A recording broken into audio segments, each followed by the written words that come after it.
Hello and welcome again. Sorry it was a back-to-back. We had a small intermission in between. We've got 30 minutes with this next panel, so we'll have some networking sessions afterwards. First of all, I'd like to introduce my panel to you. We have Alejandro. You can see their names behind their backs. Gauri, Naim, and engineer Ahmed Shamsi joining us today.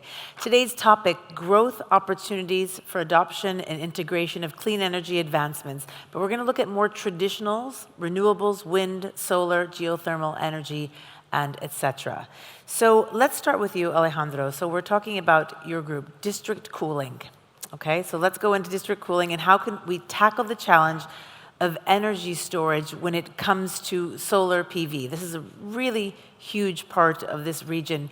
Everyone thinks that solar can be, we have sunshine year-round practically, and that solar is the #1 key. But explain to us how we can tackle that solution.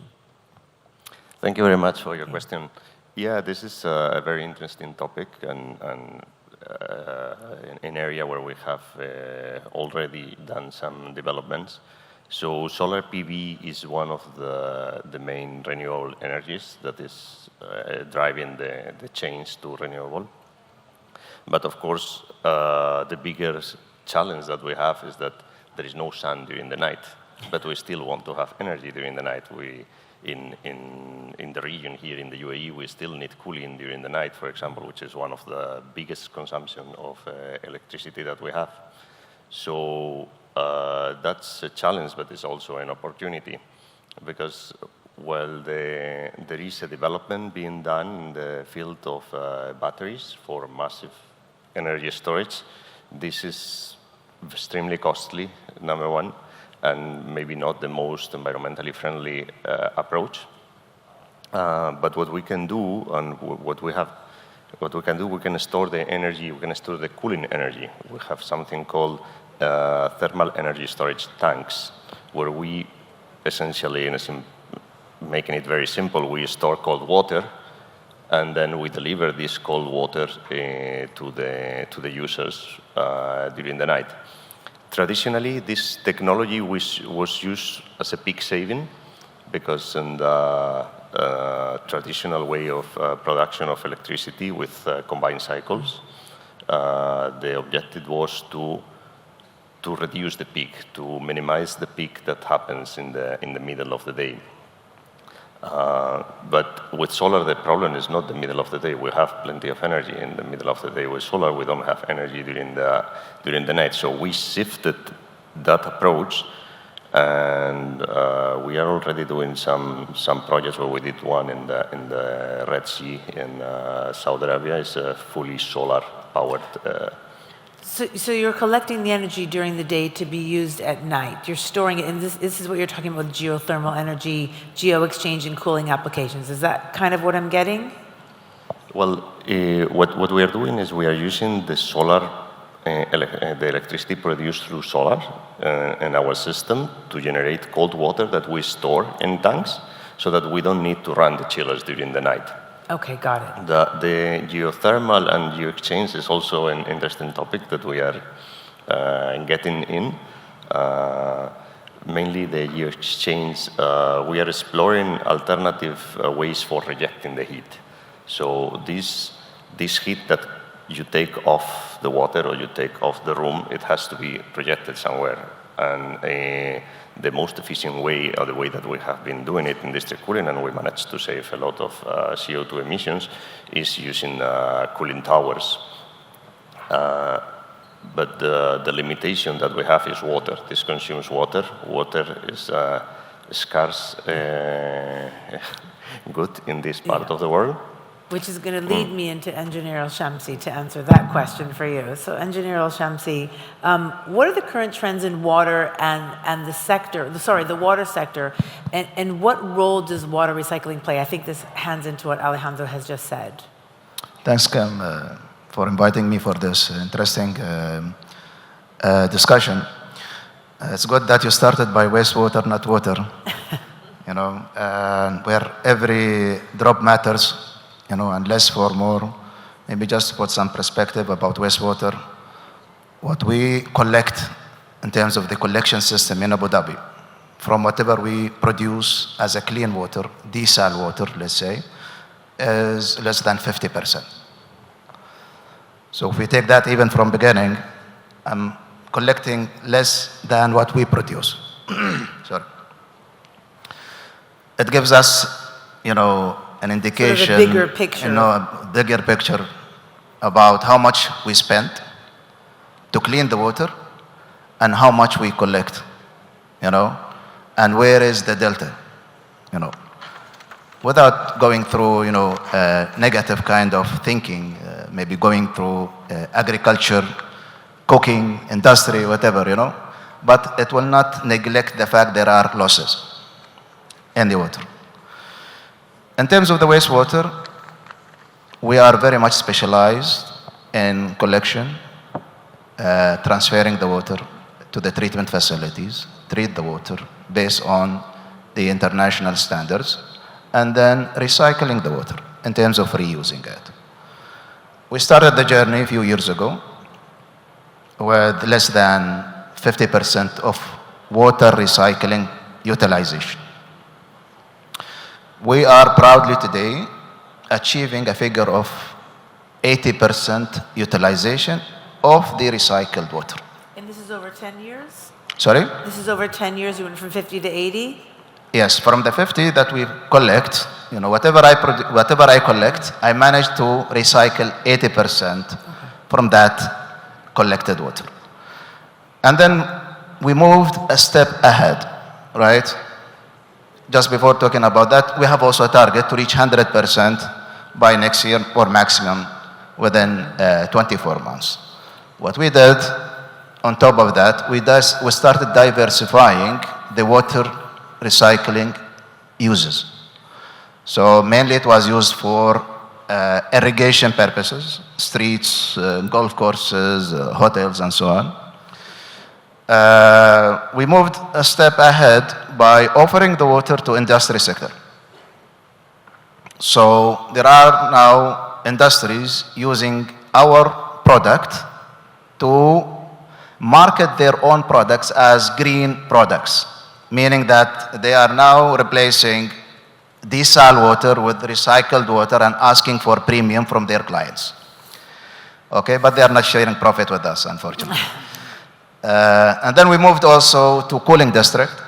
I know Alejandro is alluding that he wants to do the same compared to the industry sector, not to use desal water and replacing that with, I want to use another word rather than cheap water, compared to the desal.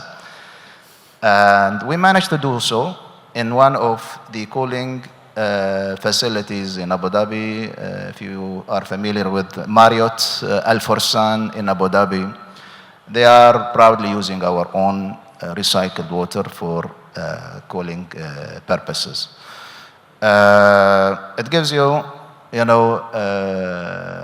flavor on these different activities, what we do in recycled water.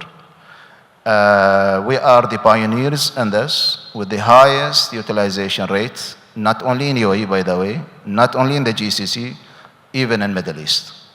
I've been in a panel during the World Utilities just a few weeks back with one of the leading French water companies. And the CEO of that company was saying that the utilization of recycled water in a country like France is not exceeding 5%. Really? Maybe they don't have, a push for water scarcity. They discharge everything in the rivers, right? It's completely different in our case. Again, every drop of water matters for us. Less is more for us.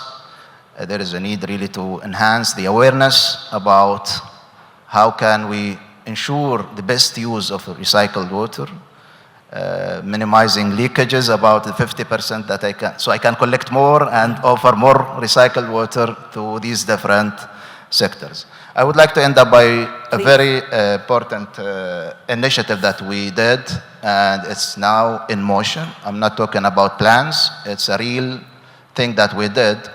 We moved from irrigation to farming. So now we are offering recycled water to all farms in Abu Dhabi Al Ain Highway. I'm talking about close to 2,000 farms where the farmers replace underground water with recycled water coming from the sewage. So the well water that they were using. Groundwater is now X, is not in use anymore. It's actually very salty water. It's not even fit for purpose. So whatever we produce is now also, we have a portion from that water serving close to 2,000 farms to produce their crops for local and international markets. Thanks. And how did that initiative, I'm just curious, how did that initiative come about? I mean, how do you transport the water into the water trucks as they bring them, or it's through No, we don't use trucks at all. We don't use trucks at all. It has different dimensions. We build the infrastructure. We build recycling network for recycled water network, reaching the doors of these farms. And then we worked with different regulatory frameworks, either water regulatory or agriculture regulatory in Abu Dhabi to regulate the using of water coming from sewage treatment facilities. Interesting. Naim, I'm going to get to you, but let me go with Ms. Gauri Singh, first of all, the Deputy Director of IRENA. We talked about backstage giving us a global context of where we are, and then I'm going to speak to Naim about what AI is doing when it comes to Microsoft. So give us a global context of where we are when it comes to the growth opportunities. Thanks, Kim, and I'm delighted to be here. I think, you know, the political momentum that that started off with Glasgow really did reach a crescendo at Dubai last year with the COP being here, where the leaders of nearly 130 countries decided to triple renewable energy by 2030 and double energy efficiency. Now that was, to my mind, a real watershed point, because that really you know, gave not just a political intent, very clear deliverables that needed to happen, but it also set for the global community a very tight schedule till 2030 of tripling of renewables. And that's obviously not a very easy task, but what we've seen happen is that renewable energy has grown at a record high globally with nearly 14% year-on-year growth. Mm-hmm. But to reach the tripling, it probably needs to grow at about 16%. But you know, the kind of growth that we are seeing in the renewable energy sector has actually astonished a lot of people in terms of how the trajectory is moving very exponentially. So while there are challenges that still remain, and the challenges are with the infrastructure, the challenges are with the sector that Alejandro just spoke about, which is the heating and cooling, not really taking in that much renewables, and buildings to really get the act together. The challenge is also with the industries that are moving on the path of decarbonization, not as fast enough as we would like to see them. And then, of course, there are technology challenges of the hard-to-abate sectors like the aviation, the heavy industry like chemicals, like fertilizers and steel making, which still need to be able to have the right kind of technology framework to make the shift and become decarbonized. I think at the governance level, the biggest challenge that we are seeing is that while many governments have put policies in place to accelerate the deployment of renewables in their countries, but it's still very much a power sector driven framework, which means that still, you know, you don't see the economy-wide thinking steeping into the policy making, because it's definitely electricity is going to be the major energy carrier. We all know that we are moving towards electricity being almost 51% of the energy carrier that we will see in the future. But what also needs to be done is, along with the ministries of energy that are moving in this direction, you need to get the housing, the environment, the heavy industry, and many other ministries talking to one another to come out with a very clear proposal for the economy to make that shift to happen. So that's a challenge, and it's a governance challenge, and which is why it does get reflected in the speed at which permitting happens, or the speed at which licensing happens, or the speed at which new innovations can come into the economy. And I think that's governance challenge is something that we see a lot of countries facing. I mean, if I had to put it at a more physical level, it also implies that the investment that needs to go into the infrastructure for building up the new energy system, because we will need new pipelines for hydrogen, for example, or new ports will be coming up, because the trade routes would become, very different. The trade in hydrogen, for example, will come up with very different countries coming in to pitch their economies to become a part of the global trade. So there are challenges, but I think the good news is that renewables is starting to pick up very good pace, while the challenge that the global leaders at Dubai set for us is very tough. To triple renewable energy and get it to about 11 terawatts is not easy.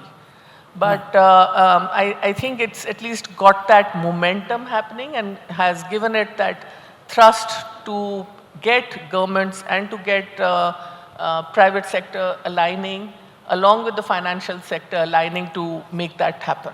The private government and financial sector, but also if you set the bar high, people will reach higher and hopefully get that. So that's what they say. Let me get into some of the themes that all three of you spoke about. Sorry, Naim, I'm going to bring it to you, is technology. And this is where Microsoft comes in. We did a session yesterday on artificial intelligence and sustainability when it comes to data collection, and even something this morning we spoke about with AI technology and data collection when it comes to farming, to actually use GPS to find out where the soil is actually perfect to harvest a crop, etc. So give us sort of, from your perspective, the urgency to push harder on AI acceleration. I mean, people might think that we've already pushed hard enough, but explain to me how much further we can go. Thanks for inviting me first, and thanks for the audience. You think AI is promising two main things. One is to optimize the use of existing systems and the development of new systems that will push sustainability in general to new levels. And if we look at the benefits of AI, there is three areas where I think AI is going to be very beneficiary across sustainability in general. Number one, AI is going to allow us to measure, predict, and optimize existing challenges. If you look, for example, on things like wildfires that are a critical problem today around the world, existing systems has always been challenged in order to predict and deal with those wildfires. And hence we are having catastrophes around the world, including, as we speak, in places like Greece, for example. AI is promising, leveraging satellite images and tremendous amount of data, combining this together with the soil, nature, in order to predict to a certain extent when fire will happen and how we're going to deal with fires, because fires in different places, the management of it is going to be completely different. And then predicting those kind of challenges will mean we will be able to deal with them in a completely different way. And if we take wildfire as one example and then we extrapolate it to all kind of other challenges, AI is promising prediction of lots of challenges that can be managed in a completely different way. The second part is how AI can really help development of new sustainability solutions that they don't exist today. Already we're seeing progress on AI development on low carbon products. But I think it's early days. But if we take, for example, healthcare as an example, and again, we think of what this can mean to sustainability in general. If you think during COVID, because of AI, companies like Moderna has been able to create a vaccine in 6 weeks. And we all know in history it takes 6 years to develop a vaccine. This is how much AI is going to shorten the development of new sustainability solutions that really can help the world across all issues.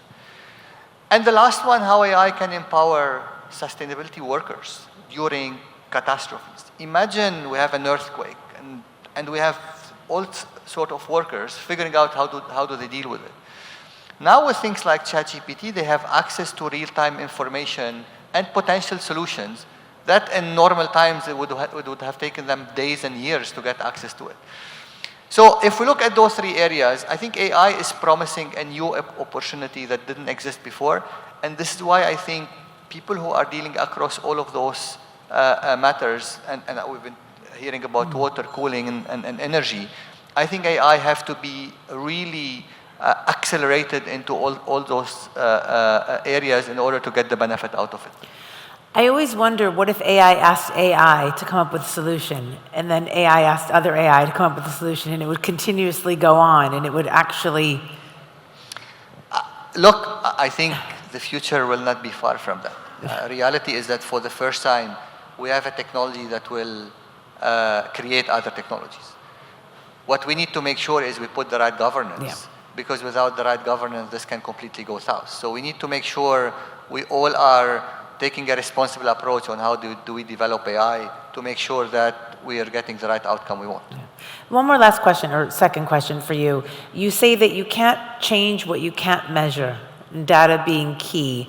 Only if we know where we stand can we make a difference. Explain this in context of our theme. Yeah, I think it's super important as every country, every organization have now a zero net carbon target. It's important for those organizations and countries to understand what is their baseline and hence what action they need to do in order to take that baseline to the net zero. Because if you don't understand what's your current baseline and what do you need to do to take that baseline to zero, then it's going to be impossible to do anything. This is why it's important to measure the carbon footprint at the country level, at an organization level. And that's why we are developing technology that allows countries and organizations to really measure that footprint and take the necessary measures every single day. Because at the end of the day, when you take a certain baseline and then you decide that in a country we have a 2030 or a 2040 time to meet that deadline, you need to put accountabilities on ministries, organizations, private sector, public sector organization in order for the whole country to make that deadline. You can't have one person doing this. For you to be able to take those accountabilities at organization level, you need to be able to understand and measure the progress of each of those organizations. This is why we're developing already technologies, and we're seeing in the UAE, for example, organizations like DIWA, Etihad Airlines, Emirates NBD, so public sector and private sector organization, really taking this very, very seriously in terms of leveraging AI and cloud technologies in order to measure on a daily basis the progress they're making on their net zero strategies. Which is the mandate of the country to be Absolutely. net zero. Alejandro, let me bring it back to you on, again, adoption and integration of clean energy, in particular when it comes to what you're doing at ARANER Group. You say that the nexus between water and energy and implications in the cooling industry. You talked about using the cooling water. TAQA gave you some solutions in that. How does that work together with the two of you and in the industry and in the idea of sustainability? Yeah, well, in a place like the Middle East, and he has been explaining it, the water comes from desalination mostly. And this has an energy cost to desalinate the water. It's very expensive. It's energy expensive. And in some cases, here we have the privilege to be near the sea, so we don't have a very high transportation cost. But other countries, like for example, I mean, if we're thinking about Riyadh has to pump the water from Daman for 500 kilometers. That also has a huge energy cost. So we are using effectively water to lower the energy consumption of our chillers and district cooling. But we need to understand what is the energy cost of that water to make a fair assessment. And at the end of the day, I mean, these are complex calculations, and for sure AI will help us to take more informed decisions, because often we just miss a little bit of the picture. One of the strategies that has been followed is to use a treated sewage effluent water, which basically means is the sewage water after being treated that can be used instead of using potable water. And this has been very successful, but what we see is that there are many consumers for this TSE water, and as he mentioned, every drop counts, and we have a promising, agricultural industry that is flourishing, but obviously it requires water, and this allows the country to be able to produce their own fruits and vegetables, and then we don't need to import them from outside. We don't need to transport them from Europe, which is a great achievement. But obviously, we don't have enough of this TSE water for everyone. For everyone to use. Okay. Yeah. Ahmed Al-Shamsi, what are the economic and environmental impacts when it comes to these innovative water solutions? We talked about desalination, brine. In one of my earlier panels, we talked about what they did with the brine. They just can't, distribute it anywhere. Can you explain to me a little bit more about some of the environmental impacts of these solutions? I mean, we cannot deny the fact that desal has a negative downside related to the production of the brine, which is discharged back to the sea. It will increase the salinity level of the sea. And we've noticed that a lot of, famous fishes in the Gulf disappeared. They went to other places. I think what Naim mentioned about, state-of-the-art technologies, right? And the role of AI or Internet of Things or any kind of cutting-edge technology that will help really to solve these matters is very much welcome. And there are a lot of, concepts already available in the market, which are now under trials. But I think the most important part of this is how can we link technology directly to affordability? At the end of the day, the governments, especially third world governments, they want the lowest, the cheapest, cost per cubic meter or kilowatt or whatever, right? If the technology cannot really help in offering reasonable prices for water, wastewater, and power, there is no really, I see, big interest or big appetite from these governments to go for green economy or green, sustainability should have really tangible benefits, financial-wise. And I see technology plays a key role in that. Financiers, we need green financing. The way we structure the financial models should be very much attractive because at the end of the day, we are overloading citizens with tariffs that they cannot afford. I think we need to link everything together, and we think at the end of the day about electricity bills, about water bills that every individual will pay. So if you're looking at a country or a continent like Africa, you're looking at India, you're looking at the subcontinent, if it doesn't make financial sense to become clean and sustainable, people aren't going to do it. I think that's the case. I mean, these countries are very much price sensitive. They have instability in the political regimes, you know. If there are no mix of affordable kind of financial model plus grants in these basic needs, power, water, wastewater, I don't think we are really serving the agenda. Gauri, what is your opinion on what Ahmed Al-Shamsi said about making it more sustainable, making it more financially incentivized for these countries? No, I think it's absolutely true because naturally that is a very important factor for for governments because they have to win elections at the end of it. And if I talk about renewable energy, the good thing is that we've seen over the last decade and in this decade, the prices of solar, of wind, really come down very, very substantially. So now in, when I say that in last year, about 470 gigawatts of power got added, power capacity got added. I also have to say that nearly 80% came at a cost that was cheaper than the existing fossil fuel plants.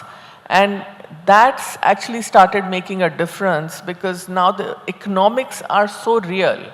The economics are so tangible for countries to go for renewable energy. But alongside, I think for many countries, and if we are talking of countries in the developing countries, it's not just the generation that has to come at a lower cost, but it's also the transmission and the distribution of electricity down to the households that need to all come together. And in a lot of countries, I think the challenge is that even while the generation of electricity from renewables, the price has come down, but a lot more investment needs to go into the transmission and the distribution side of it, which will need international cooperation. It will need grant financing to many countries. It will need blended finance to bring the cost of capital down. And unless that all comes together as a package, I don't think we will see that kind of shift to green energy and to green power in many countries the way it is happening, say, in Europe or in China, where it's happening at a very, very huge scale. But I think that's what, when we talk about the transition, the energy transition, the other term that always gets used is a just energy transition. So you don't want to leave anyone behind. And that then means that financing has to also get accompanied because the technology that we need is there. So it's not about not having the right technology, but being able to finance it in countries where, which are seen as being more risky for capital. So those kind of risks have to be mitigated, have to be picked up by international collaboration and financing coming in, so that the developers of renewable energy can actually go and set up base there and get that transition also in countries where it's not happening at the same pace. Well, you're looking at Western countries offering incentives, credits, etc., whereas in some of the other developing nations, those policies are just not in place to offer incentives. So you're looking at a bigger picture of offering incentives or incentivization through money, either coming from one of the NGOs or et cetera, et cetera. Last question, Naim, we talked about AI. So there's a project that Microsoft is working on, AI for Good Lab. in the AI for Good lab in the UAE, helping to accelerate the potential for good from sustainability to disaster recovery. Explain to us what this lab is. Yeah, the AI for Good Lab is a program Microsoft created in 2022. The aim is to do research around a topic that will help humans and the planet. So it focuses on things like sustainability, health, and the topics around it. And the main objective is to take world-critical problems and see how AI can really be proactive about them. And we're very happy that last week we did announce that we're bringing the center to the UAE and Abu Dhabi. I mean, this is going to be the first center. So the UAE will be the first center in the whole Middle East Africa that is going to have this. And this also, I would say, double down on the position of UAE as a research center when it comes to AI, and specifically AI researches that plays for the good of humans. Take, for example, a program we're doing, part of the AI for Good Research Center. A big problem in Africa and countries, for example, that are what we call the countries that are the underprivileged countries, where you really don't know when you have a disaster how people they move from one place to the other, because you just cannot predict what happened. Those countries, they get surprised by either a disaster, an earthquake, a fire, wildfire, or even a disease, and then they start moving from one place to the other without plannings.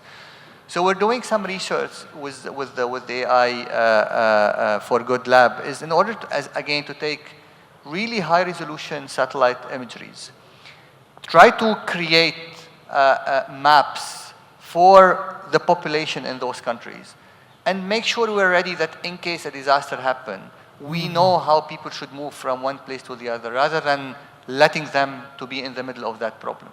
And then working with local governments by providing them those data and making them ready and training them for that. So those are the kinds of things we're doing, and again, we're very happy that we're bringing this center to the UAE. I think there is a lot of work with the UAE government we can do in helping those countries leveraging those kind of research. Excellent, thank you. Thank you so much for our panel for joining us today. It was very insightful to learn a little bit more about what we can do to become more sustainable and greener. Thank you so much for our audience for joining us today. Thank you so much. Thank you.